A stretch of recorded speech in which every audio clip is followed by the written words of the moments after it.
be confused, and I wanted to talk to you about being that friend.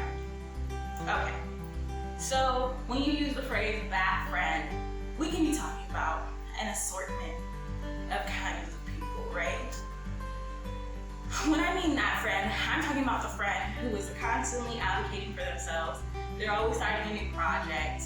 They're sending you, tagging you in Facebook ads and all sorts of stuff to promote whatever it is that they are doing.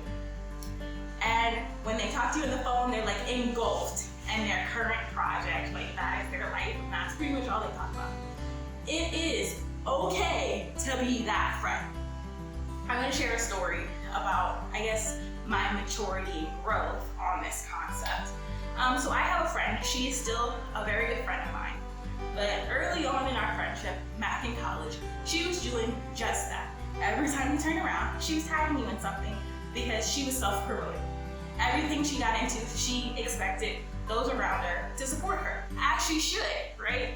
That is a general expectation of people who consider themselves to be your friends and family. I was so immature that I saw it as a nuisance. I may have never said anything to her at the time, but I was not seeing it for what it was. I was not seeing it as her doing better for herself and trying to find different avenues to better herself. I just saw it as, oh, she keeps tagging me in things. And it took some time for me to realize the issue with that mindset. We are bombarded with advertisements all day, every day, right? To get here, how many advertisements did you have to go through? And that's just the ones in the videos. What about the ones on the banners? What about any pop-ups if you still get pop-ups? The Facebook advertisements and all the sorts of ads that we go around in our life experiencing. But when our friends do it, it's especially annoying. Why?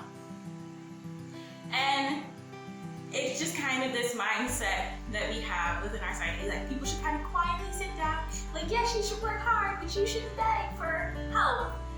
But that's not how anything works. Like every major corporation has help because they have customers. And they built that customer base by asking their friends, asking their family to support them in the beginning, and then expanding out to strangers.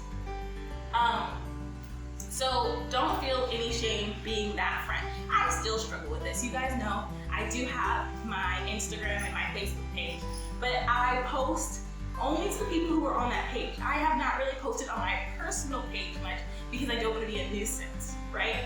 And I'm coming out of that and into understanding that you are not a nuisance to the people who truly support you. And with her, I had to become a better friend and realize that that mindset was not me really supporting her, and I had to change it. So now when she shares things, I'm sharing it. Now when she tags me in things, I'm hearting it and like putting on her, like I'll make a whole video on what she's working on because I love and support her that much. And that should be something that you should generally be able to expect from those who care about you. So don't ever be afraid to be that friend who is constantly putting themselves out. And if you have friends who were like me and do not support you, get rid of them. Maybe they'll grow, maybe they won't. Maybe they'll learn their way, maybe they won't. But honestly, we don't have time for that anymore. There are too many obstacles in this world to have those kind of obstacles in your own support system. And that doesn't mean that everybody's going to design a banner and wave it around the neighborhood for you, but the least we can ask of those who support us is to hit the share button. It takes 2 seconds. If they don't have 2 seconds to support you, do they really care?